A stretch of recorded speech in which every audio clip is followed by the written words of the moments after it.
All right, guys, a really nice win again for the Utah Jazz, who all of a sudden have won 5 in a row. It's really a kind of a remarkable thing. Let's talk about it. This is the Hoops and Jazz postgame show. All right, before we talk about the Jazz, let's just talk about the Magic just a little bit. There was a few things that here, look, I'm getting some of these channels straight before we get into this. And let's pull up the screen here. The Orlando Magic are honestly one of my favorite teams. Oh, let's change that. They are a lot of fun, and they've got a lot of young talent that I personally really like. But really, the two players I like the most are Franz Wagner and Jalen Suggs. I was really big on Jalen Suggs in the draft. In fact, I thought there were things you saw going into that draft where you're like, man, is this guy possibly like the number one overall pick? This guy is phenomenal. And it's been a little bit of an underwhelming season, to put it lightly, for Jalen Suggs. I know he's missed recent play because of injury and things like that, but it's been a weird season for Jalen Suggs, and I kind of think I figured it out. I think that I had a revelation this game watching the Magic, and they're a team that I actually, when I have my League Pass going, I turn on the Orlando Magic and I watch them, and they're pretty fun. But mostly because, you know what, I really enjoy the NBA draft, and watching Suggs and Wagner was going to be interesting this year, and it's been interesting. But I think the Orlando Magic have a secret plan. They have a secret plan, and I figured it out. Magic, you're sneaky, but I figured it out. So, we saw Cole Anthony have a big start to the season, and I'm going to tell you that secret plan right now. I think the Magic are secretly doing one of the most brilliant things, one of the stealthiest tanks I've ever seen, and it is absolutely brilliant. Robert Hall with the blue ball. It rhymes, and it's inappropriate. Anyways, Cole Anthony is leading the tank. He is the tank commander this year, and it is perfect. No one can say anything about what the Magic are doing, but don't you wonder, because they are tanking. And why? Because of Cole Anthony. Look, these numbers are phenomenal. 6 for 12 from the field. 3 for 3 from 3 tonight.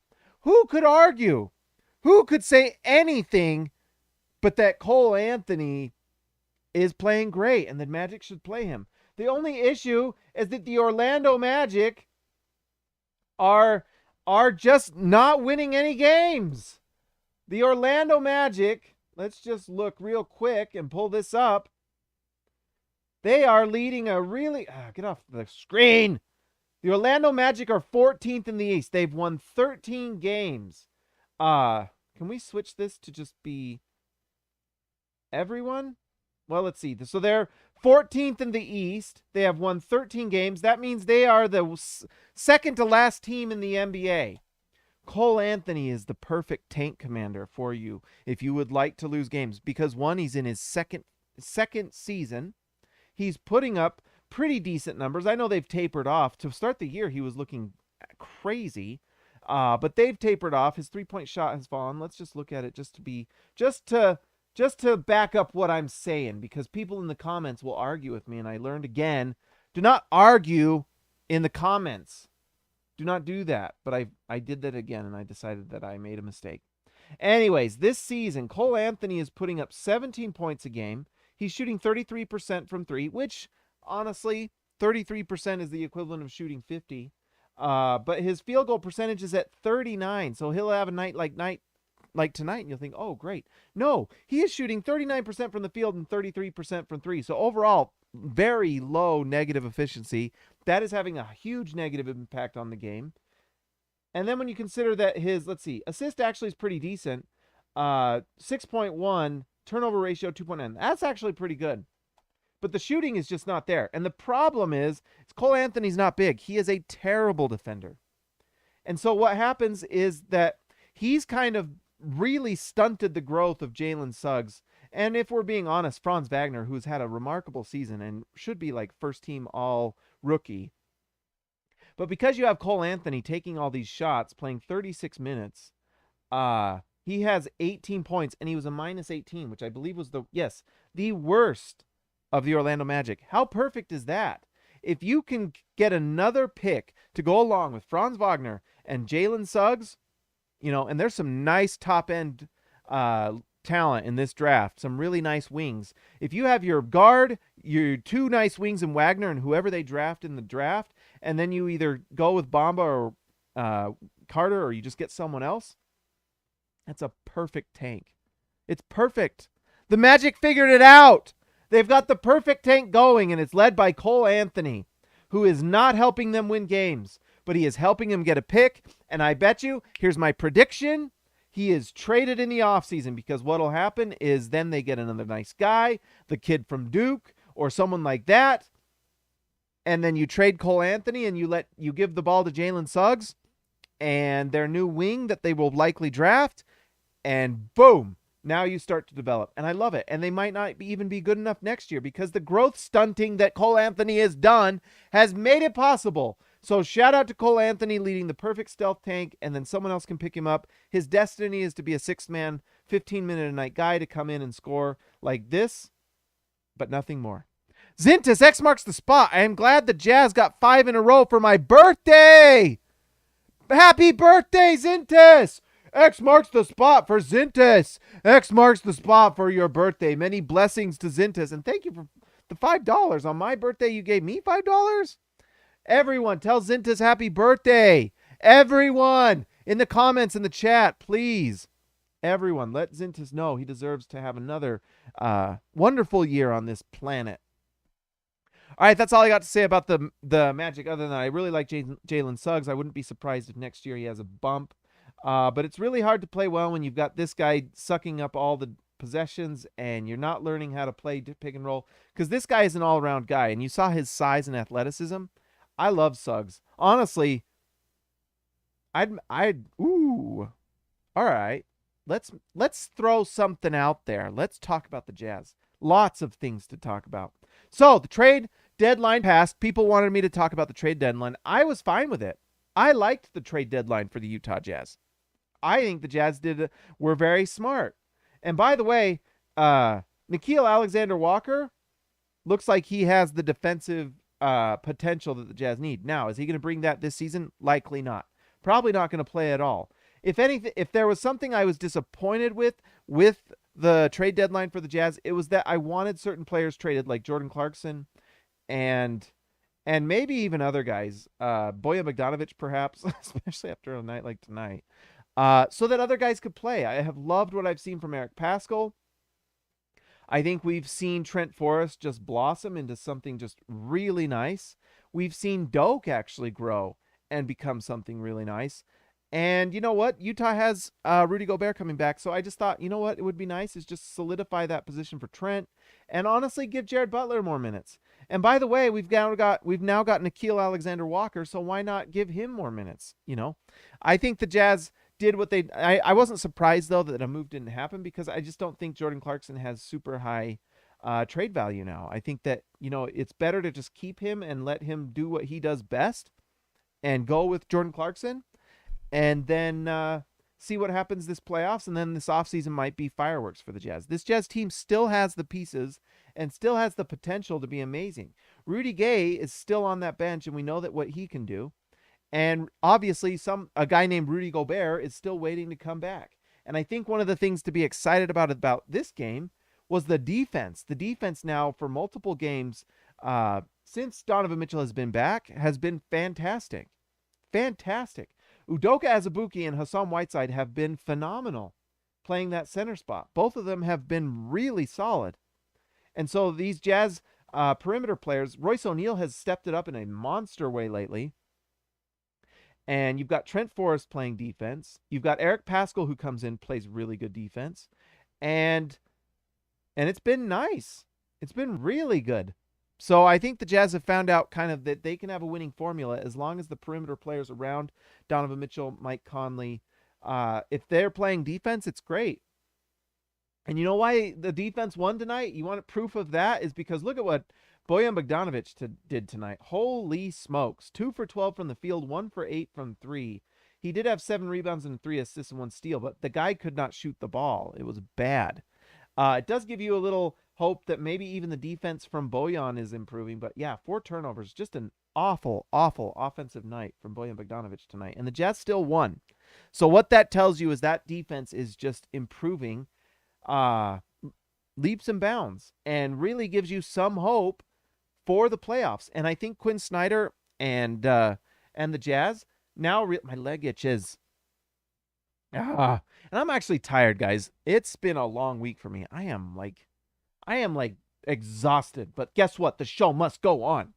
But anyways, I think that the Jazz now know that they have some options. I think Trent Forrest is just turning into just such a nice asset. And this guy deserves these minutes. And I actually hope these minutes don't go down when the playoffs come. All right, so I have 2 little thoughts. And I had a little thought that we're going to talk about. And it might make some people mad, but who cares? Because in this channel, we have dedicated ourselves to being honest and straightforward and a place of ideas and growth and thought so that things can flower and grow. Because Danny Ainge, you are watching right now, aren't you, Danny Ainge? I don't see you as a membership, but maybe soon Danny Ainge will join. I'm sure he's watching. Justin Zanuck as well. I'm sure they take a lot of notes from this show, right? Right? Anyways, we've learned that Trent Forrest has some more minutes. But the thing we've really learned, and it's been really sad to see Joe Ingles leave, and we were all sad about the injury, and it was weird seeing Joe Ingles wear the jersey and stuff. But the Jazz were able to trade Joe Ingles, who was providing negative value when he was on the floor, and then literal negative value when he tore his ACL and was not playing and was just on a contract. Now the Jazz have Nickeil Alexander-Walker, who has defensive potential and someone they can develop. He was a number 17 overall pick, and he could develop into something, and he's shown that he has potential to be really nice defensively, and I think that's what he has to be. By the way, that was the one other thought about the trade. You know, remember Trey Burke when he was drafted by the Jazz and everyone was like excited, oh, maybe he's the next Chris Paul. Oh, maybe he's these things. Because he was fantastic in Michigan. And I think everyone thought he has a chance to be incredible. And then literally the first game at Summer League, he went 1 for 24. Go look it up. It was horrible. It could not have been worse. I mean, I guess it could have been worse. I guess he could have gone 0 for 24. But he went like 1 for 24. And then they literally sat him like the next day in Summer League. It couldn't have gotten worse. Anyways, Trey Burke found out really fast that he was not Chris Paul. Like, really fast. And guess what? It just didn't go well with Utah. It just didn't go well. His dad was, kind of crazy and sending DMs to, like, SLC Dunk managers telling him we were stupid idiots and need to write stories about him, blah, blah, blah, blah, blah. And on the floor, it was just really bad. And he had that one Q&A he did before the season started about East African women. It was a crazy ride. But anyways, and I mean, Trey Burke was right. East African women are beautiful. Absolutely gorgeous. That was just a strange chat. And then we all got like a Instagram post about things we didn't want to see from Trey Burke. It was a wild ride. Anyways, it didn't go well. On the floor, he was not good. The Jazz drafted Dante Exum to replace him, and then they immediately traded him. Trey Burke went to the G League and then figured out his way and came back, remembered, to the New York Knicks and became a nice sixth-man scorer. He became a nice sixth man. Well, the moral of this story, and yes, there's a moral for all of this, Nickeil Alexander-Walker in New Orleans was kind of a similar situation. He was picked number 17 overall. I think Burke was like 12 because I think the Jazz traded 2 picks to move up. And I think that was the Giannis. I can't remember. I don't think that was the Giannis draft, but it might have been. Anyways, Nickeil Alexander-Walker was on a bad team like the Jazz were at the time, who were bad. He was with a bad coach for most of his time there, just like the Jazz had with Ty Corbin, and things didn't work out. And so now he's in a different situation. And this happens with a lot of players. Like, it didn't work out in your first spot. You didn't become what you thought you were going to be. Maybe Nickeil Alexander-Walker thought he was going to be, Shai Gilgeous-Alexander or someone like that with size who can shoot and has length and athleticism and all these things and kind of figured out. And he's not been that. The percentages just aren't there to be that. But can he come to the Utah Jazz now and kind of learn what he's good at? And we know that he can defend. And then specialize in that, you know? I think that's kind of what your expectation and hope is if you're the Jazz, is that he can kind of learn and grow that. Now, is he going to be that right away? I don't think so. I think it's going to take him a little time, figure out his role, figure out what he can do, and then cut out the things that you can't do. You know, if you're just not really good at pull-up threes, then don't take them. But he is a good spot-up three shooter, by the way. And so it'll be interesting to see. Plus, he's 6'6" and long and athletic. And he's exactly what Jazz fans wanted. And I know Jazz fans were complaining that there were no moves done on trade deadline day, but they did make their move. And it was Nickeil Alexander-Walker. And by the way, if he doesn't develop at all, it doesn't really matter. Because they got him for like a second-round pick in the late 50s, which is like as bad as it gets, and for Joe Ingles' contract. So they literally got him for nothing. For nothing. So if it doesn't work out, it doesn't matter. He's not going to probably get a lot of minutes anyway. And if he turns into something, it's literally something out of nothing. How cool would it be if he turned into something nice, just like how Joe Ingles they received for something out of nothing? I mean, Joe Ingles was waived by the Clippers, and the Jazz picked him up to join their practice squad, and he made the team, beating out Joel Bolomboy. That's a name I haven't heard for a very long time. Shout out Obi-Wan Kenobi series coming soon. But anyways, remember, or no, that was, never mind. Never mind. Sorry about that. Royce O'Neal beat out Joel Bolomboy. Joe Ingles just started. Remember, they signed him so that he could help out with Dante Exum, and it turned out Joe Ingles was the guy. So anyways, that's my take. And some people don't like it. And there were people complaining in the comments about it. And it's like, well, you can be mad. By the way, the Jazz had literally nothing to trade to do anything else. Like, I would have liked Harrison Barnes, but to get Harrison Barnes, you're probably giving Bojan Bogdanovic. But does the Kings, who said that they want to win now, are they going to give up Harrison Barnes, who we would prefer over our own guy? Do you think that they prefer the guy? You know, they're not. I mean, they can look at the stats too, and they can look at the advanced stuff, and you can find out real quick that they'd probably rather have Harrison Barnes. Plus, Bojan has a broken finger, so you're going to have to give a first-round pick. But the only first-round pick that the Jazz can give is like the 2026 pick. And so do you want to give a first-round pick in 2026 that will be around the time when Donovan Mitchell's picking what team he wants to be on, if he wants to stay on the Jazz or not? All of a sudden, if Donovan Mitchell leaves, which I hope he doesn't, and he may not, but if he does leave, then that 2026 pick becomes pretty darn important. Are you giving up a 2026 pick for Harrison Barnes that could be a top 10 pick? I don't think you're doing that. You know? And by the way, the Kings said they don't want picks. They wanted players that impact winning now. So really, it's like Bojan Bogdanovic, and they obviously didn't want him. You're not giving Mike Conley up for Harrison Barnes, you know? And you're obviously not giving Donovan and Rudy Gobert or anything like that. So it's like, that's what, when people are like mad, it's like, well, kind of just think this through, guys. Like, what are they going to do? You know what I mean? I wanted Harrison Barnes really badly, and I actually heard some rumors. Some people had messaged me letting them know that there was like a possibility that the Kings probably didn't value Harrison Barnes as much as they should. But they obviously wanted him over someone like Bojan Bogdanovic. I don't know if the Jazz were offering that. I would have done that, but I don't know if they were. Plus, Bojan Bogdanovic has a broken finger. He might not have even passed the physical. So I don't know if that was a possibility. And like someone mentioned, Gary Harris, who we watched tonight, I really wanted him. Sometimes other teams are stupid, you know? Like, by not trading Gary Harris, they missed out on like a TPE or something like that, some trade exception thing that they would have kept. And the Magic aren't, you know, and maybe that's why the Magic might be dumb. Like, they keep playing Cole Anthony. Don't play Cole Anthony. If you want to develop Jalen Suggs, stop playing Cole Anthony, who's like taking all the possessions from Jalen Suggs, who needs them to develop. You know, it's dumb. And Cole Anthony's got a big personality, so I'm sure it's hard for Jalen Suggs to find his way.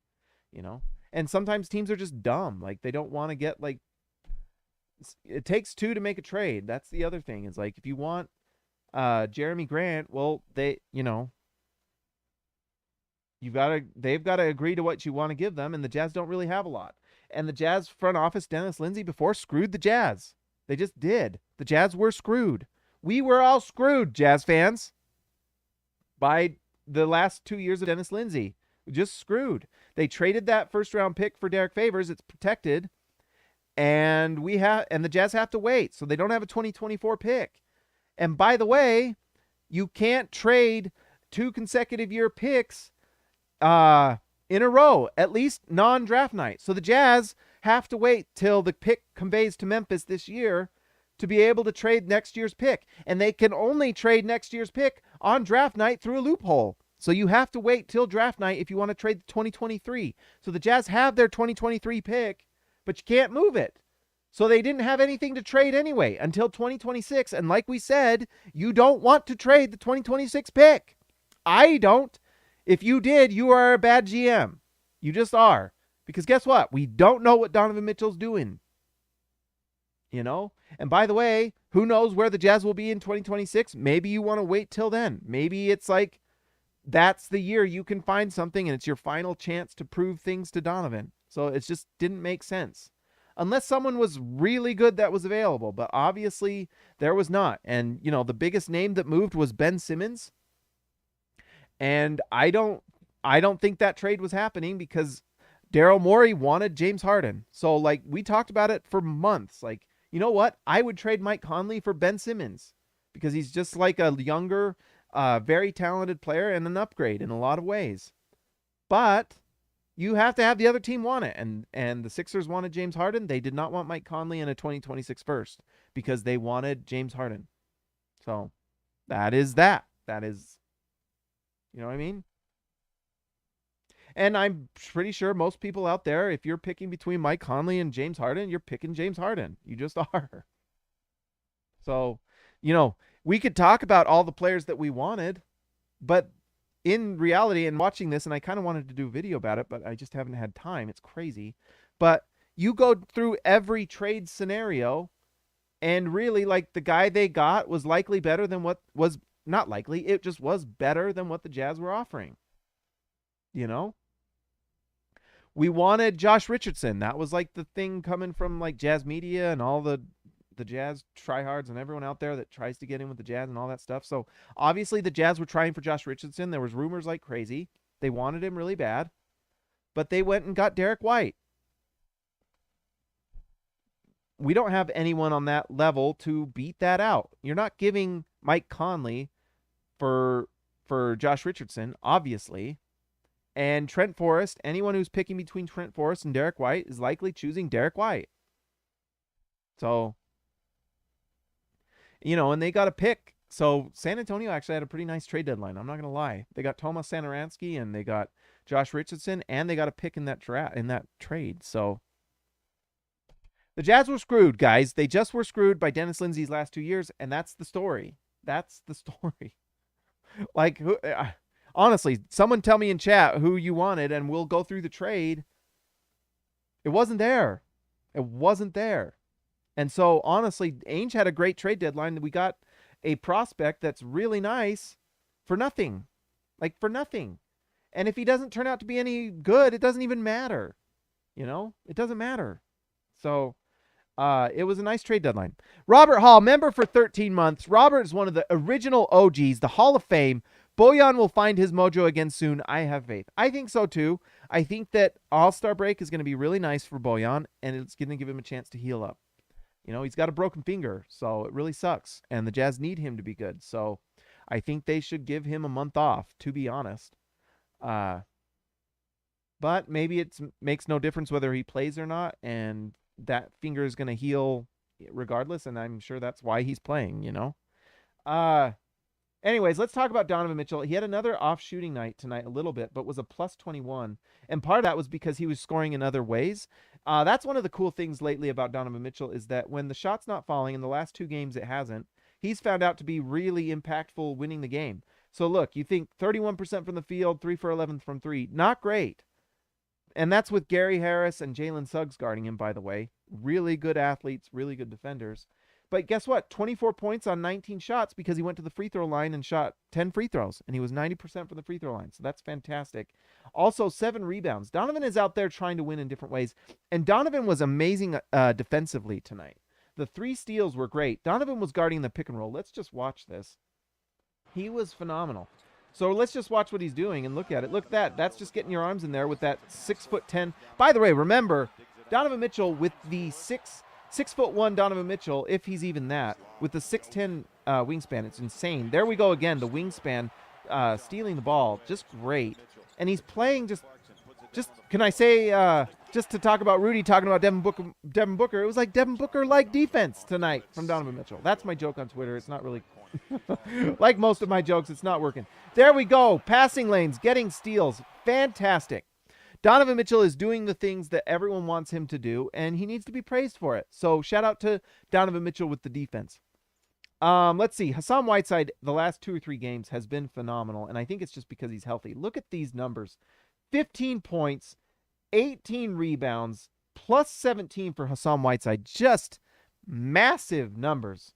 Just phenomenal. And so it does give credence a little bit to the idea that he might have not been right. You know, like the concussion stuff, the COVID, you know, and it's just, it took him a while to recover, and it looks like he has fully recovered. And you know what else? Udoka getting those starting minutes might have put a fire in him a tiny bit. So anyways, but you've got to give credit to Hassan Whiteside, who's been just an absolute dominant force lately. And if Hassan Whiteside can play like this, and you have Rudy Gobert come back, that's what will happen. Udoka is going to go back to being the 3rd center, and Rudy Gobert is just going to fit right in, because Hassan Whiteside, you're just trying to build chemistry with the units that he's going to do. At least that's how Quinn Snyder does it. If he can play like this behind Rudy Gobert, watch out. That is some dominant center play the Jazz are getting right now, and so that is really, really nice. And let's just give a shout out to Doke. There were so many people, some Jazz media people included, that just said like Doke is flat out not good. I actually got mad on Twitter, and I try not to, but it happens. I got mad at someone like a month or 2 ago because they're just like, you know, it turns out Doke is just not, Doke's just not good. And it's like, how do we know? When does Doke get a chance to actually prove that he's good? When has he gotten a chance? He hasn't. And when he does come in, it's like short minutes, and it's like a short leash, and if he makes the slightest mistake, he's pulled. Well, guess what? Rudy Gobert went out, and Udoka got his chance, and it especially happened because Hassan Whiteside, it was the perfect alignment of the planets to allow Udoka Azubuike to actually get a chance, to get an actual legitimate chance, and all he's done is be awesome. He's been awesome. You know, it started off 4 or 5 games ago when he got the start, and he played with athleticism, and he absolutely turned it on. And I've been super impressed, and it wasn't that surprising. He was absolutely, utterly dominant in Summer League and in the G League and in preseason. Was there ever a game in Summer League where you weren't like, holy smokes, Doke is just destroying human beings, right? Turns out that it translated. Now, the talent in regular NBA season games is a lot different than preseason and Summer League. But guess what? Turns out, if he got a chance and he grew some confidence, he'd turn out to be really good. And that's what happened. It really was like, there was a moment there like 5 games ago, and I tweeted about it. You know, if Doke just believed in himself, he could do it. Because he's got the size, he's got the athleticism. He had one of the best vertical leaps in the draft he was in. And he's like 7 foot, 280 pounds. And he had like one of the best vertical leaps. And that is not an exaggeration, guys. Go look it up. His vertical leap is insane. The athleticism is there. The size, the length, the body is there. He just needs time to develop it. It's this like monster truck the Jazz have that they just figured out how to drive. It's like, you don't know how to do a stick shift, but you've got this freaking monster truck. You just got to learn how to drive a stick shift. Well, guess what? 5 games ago, they figured out to put the gas, let off the clutch a little slow, and then it goes. It goes. And it's crazy. And that's what we learned with the Udoka Azubuike. Is he just needed some confidence. He just needed to figure things out. He looked like he was scared out there, partly because his coach pulls him at any chance he gets, and partly because you're just like figuring it out. Well, and guess what? He figured it out. And so now Doak is looking like a really nice, I mean, best third center in the NBA and starting to look like a really nice backup center, you know? So the Jazz have a really great problem, I guess, in that they have three really good center options. Rudy Gobert, best defensive player in the NBA at center, and then you've got Hassan Whiteside when he's playing well, is fantastic. And guess what? If Hassan Whiteside doesn't play well, then guess who's coming into the game? Doak. And so that's good fire to give Hassan Whiteside. That's great competition. It's fantastic. It is setting up really nicely for Utah. You know, against that Denver series, the backup center was just not working out. Now the center play is figured out. And they've got the offense, and there is like a little bit of hope in my bald little brain that they've figured out some of that perimeter defensive issues. And some of that is coming from Trent Forrest. Some of that is Eric Paschall. Royce O'Neal has turned it up. By the way, look at these numbers from Royce. 5 for 6 from the field, 4 for 5 from 3, 5 assists, 4 steals. What a night. That's almost a 5-by-5. That's crazy. Well, no, not the 5 blocks, but that's a really nice night from Royce O'Neal. 14 points, 5 assists, 4 steals. That is really good. Like that's just dominant stuff. And so you've got to give credit to Royce, who is playing really well with the other good perimeter defenders like Trent Forrest. And it's nice. The Jazz have options. Would it have been nice for them to get, like, you know, anyone out there like Gary Harris or Eric Gordon? Would have been phenomenal. But I think, honestly, if you're looking at this roster, I think they're maximizing it. And that's the other thing this trade deadline taught us is it's time now for Quinn and this roster to prove it. Prove it. Mike Conley's healthy, and fingers crossed he can stay healthy. And maybe as the season goes on, they start resting him on back-to-backs and things like that again, because he's looking a little worn down with these numbers. 3 for 10 from the field, 2 for 6 from 3. I think it's time to give Mike Conley a little more rest, because 8 points, 5 assists, and he was a -5. He probably had his worst game of the year. And so maybe after All-Star break, you start resting Mike. But you know, I think this is the team that they hoped to build. I think this is the apex of what this current core and roster is and can be in a lot of ways.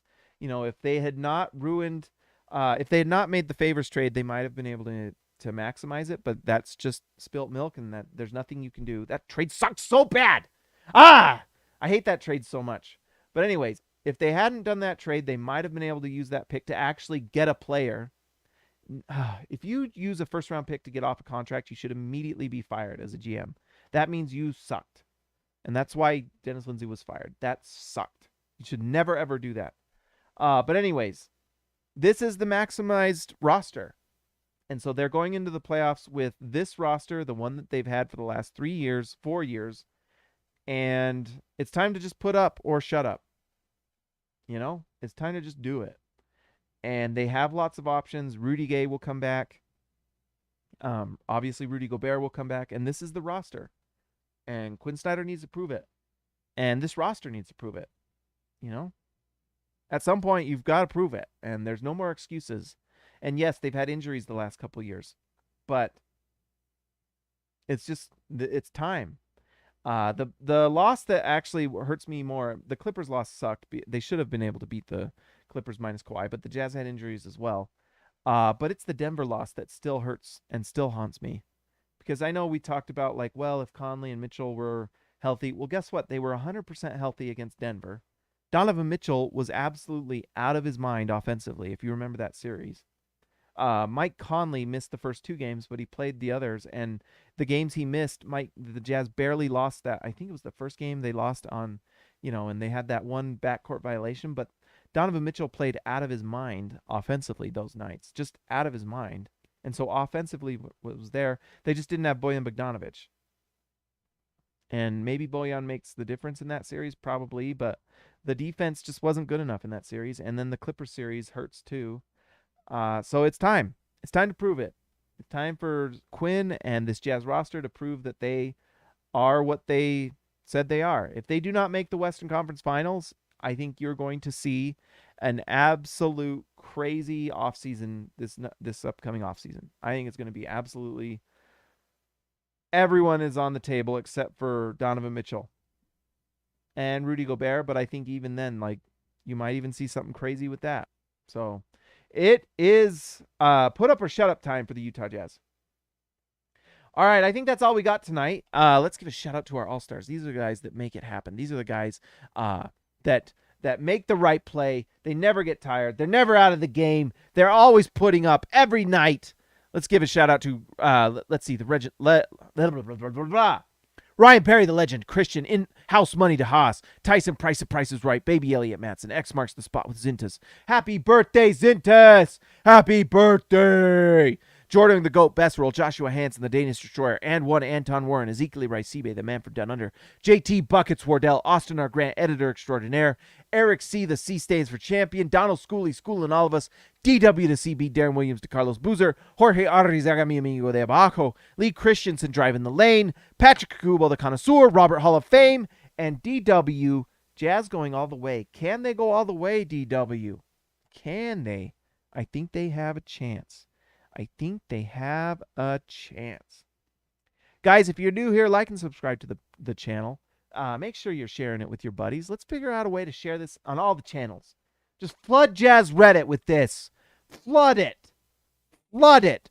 Remind them that this is the best Utah Jazz channel. It's the best Utah Jazz podcast. You can call it whatever you want. It is the best. And I hiccuped while I said that. Guys, like and subscribe. Like I said, I will talk to you next